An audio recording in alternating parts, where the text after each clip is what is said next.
ya tarehe 18 mwezi Aprili mwaka huu wa 2025, waumini wa dini ya Kikristo wanaanza kuungana na wenzao duniani kusherehekea sikukuu ya Pasaka ambayo kimsingi itasherehekewa rasmi tarehe 20 mwezi Aprili mwaka 2024. Sikukuu hiyo mara kadhaa husisha ibada mbalimbali ambazo hufanyika katika nyumba za ibada mchana na usiku. Polisi Dar es Salaam imejipanga kuhakikisha waumini wanashiriki na kusherehekea sikukuu hiyo kwa amani na utulivu. Wito unaendelea kutolewa kwa wazazi na walezi kuwa na uangalizi wa karibu kwa watoto wakati wa matembezi na mikusanyiko mbalimbali. Pia Jeshi la Polisi Kanda Maalum ya Dar es Salaam linatoa wito kuhakikisha kwamba nyumba na makazi mbalimbali ya watu haviachwi bila kuwa na uangalizi. Swala la usalama barabarani pia limesisitizwa kwa madereva wa vyombo vyote vya moto, lakini pia wale watumiaji wa barabara kuhakikisha wote kwa pamoja wanazifuata na kuzitii sheria za usalama barabarani ili kuepusha ajali na madhara mengine ambayo yanaweza kutokea.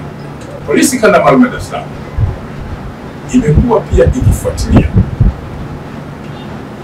matamko mbalimbali na mipango ya baadhi ya viongozi wa chama cha Chadema ambao wamekuwa wakihamasisha watu kukusanyika tarehe 24 mwezi wa 4 mwaka huu wa 2025 eneo la mahakama ya Kisutu, huku katika mipango yao na mipango ya chama hicho wakilenga kufanya vurugu kwa lengo la kushinikiza mamlaka za kisheria kumwachia mmoja wa mtuhumiwa ambaye anafahamika kwa jina la Tundu Lissu anayetarajiwa kupelekwa mahakamani siku hiyo ambayo nimeitaja. Jeshi la Polisi Kanda Maalum ya Dar es Salaam linawakumbusha wahusika kuwa mahakama ni mamlaka za kisheria zilizo huru na ambazo hazipaswi kuingiliwa wakati wa utekelezaji wa majukumu yake. Mamlaka hizi hazipaswi kutishwa. Jeshi la Polisi kama msimamizi wa sheria haiwezi kutoa fursa ya mahakama kutishwa wakati ikiwa inatekeleza majukumu yake ya kisheria.